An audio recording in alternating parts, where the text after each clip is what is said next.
Hi, I'm Ken Fryer, Chief Investment Officer of Atlas Capital Advisors. Welcome to our market commentary for August 2024. In this video, we'll talk about the negative valuation metrics of global equities and what investors should do.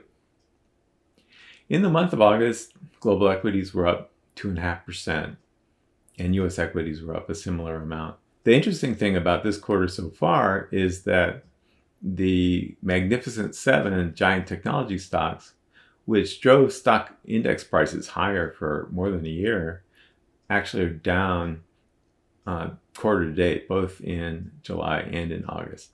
So the leadership in the stock market is changing.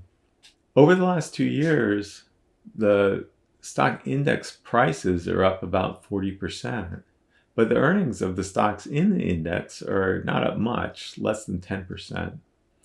You're starting to see headlines like the ones shown here, where market commentators are concerned that the price of equities has outstripped the fundamentals, and therefore stocks might be dangerously overvalued, as these headlines say.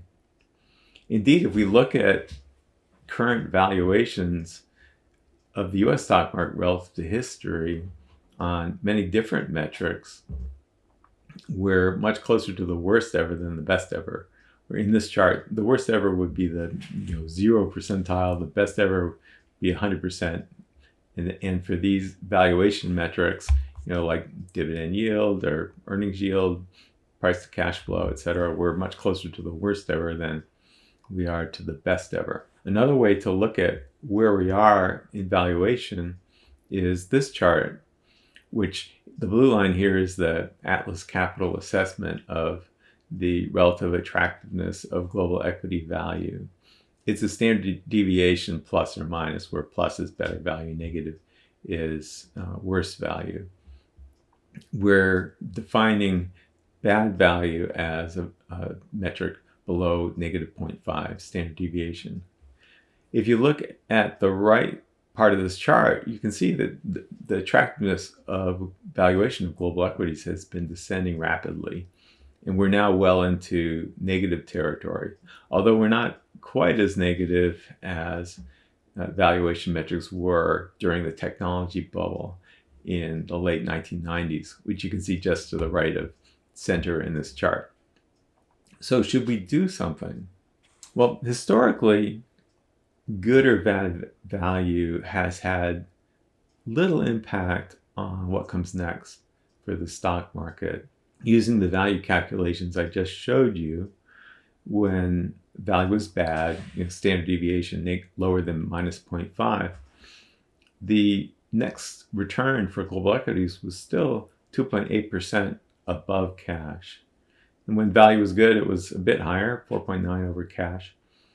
But there's not a big enough difference between the bad value outcome and the better value outcome for it to be sufficient on its own for someone to make a portfolio change.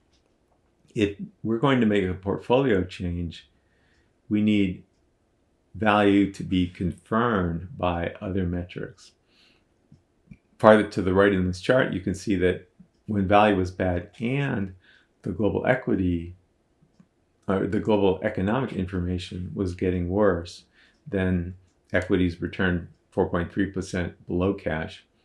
When value was negative and the trend in stock prices was also down, then the stock market returned 11% below cash on average. Looking at the economy, which is the blue line here, we can see that the economic data has kind of flattened out this year so far, but we can't say that the global economy is truly declining at this point.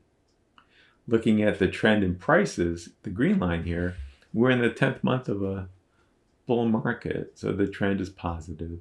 So that metric also doesn't confirm the bad value.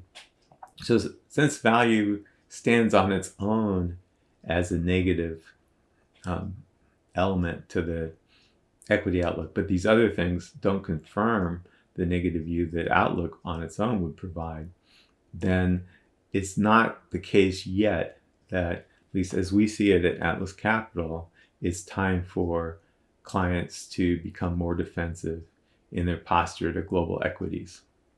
We have a dashboard on our website for the downside risk to global equities, which we update every month. If you check atlasca.com, you'll see that we have not yet crossed the threshold where we think it's time for our clients to reduce their equity positions. And so for now, clients are at their normal policy weight, and we're staying the course, watching the economy and the trend in stock prices carefully to see whether the already poor valuations are joined by sort of negative readings on these other important criteria.